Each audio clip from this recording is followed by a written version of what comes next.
So every day, in some way or another, I fail to keep one of my goals. It could be something simple like not getting my sleep in check, or failing to keep to my YouTube schedule. Or it could be that I didn't confront this person about an important issue.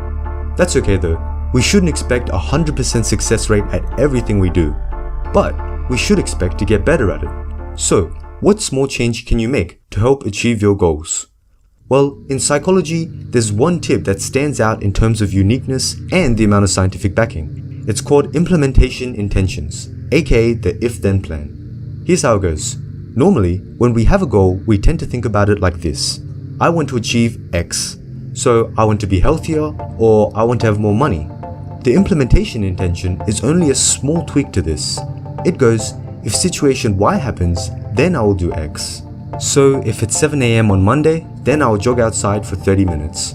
Or when I get my paycheck, then I will first put 10% into savings. Notice how the goal suddenly got a lot more practical. The key is to hinge your desired action on a situational cue, such as a certain time, a location, or an event. Now, this only takes a few minutes to write up. Yet, the research is quite convincing. A meta-analysis of 94 different studies found that having an if-then plan significantly improved participants' success rates across a variety of goals.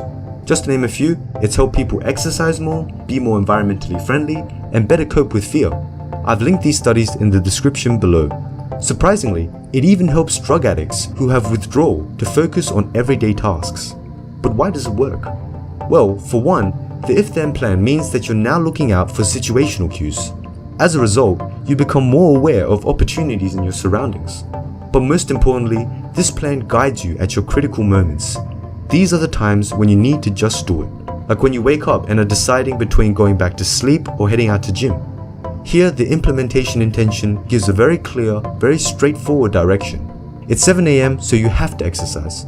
This type of certainty about what to do makes it easier for us to carry through with our plans.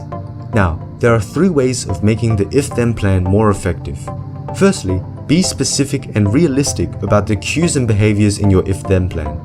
This just ties into the last point about having a clear path to follow. Secondly, yes, the if-then plan has been shown to be useful on average. However, its effectiveness will still obviously vary depending on your goal.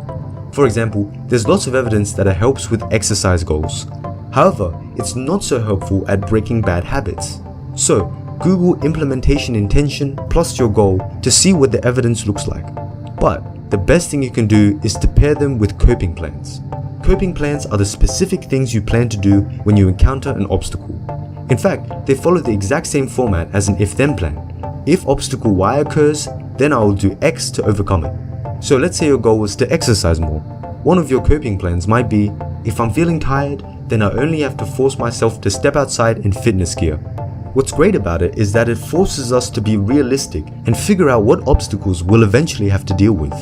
As proof, researchers use these plans to get cardiac patients exercising. Here's the results. This is how much exercise the control subjects did. Here's what you get with implementation intentions. And here's what you get with the added coping plans. That's pretty much a doubling of exercising compared to the control. The best part is, when you measure how serious they were about exercising, each group had the same level of intention. This sample of participants all had heart problems and had just come out of rehab as well. They all desperately wanted to be healthier people. Yet it was the if-then and coping plans that ultimately turned these goals into action. Now, this stuff won't propel you to a 100% success rate, so let's get that clear. But it will give you a boost when you're lacking willpower. So, if you ever need a kickstart, write down an if-then plan. In the comment section below, tell me one small change you've had that's made a big difference in your life. And thanks for watching this video.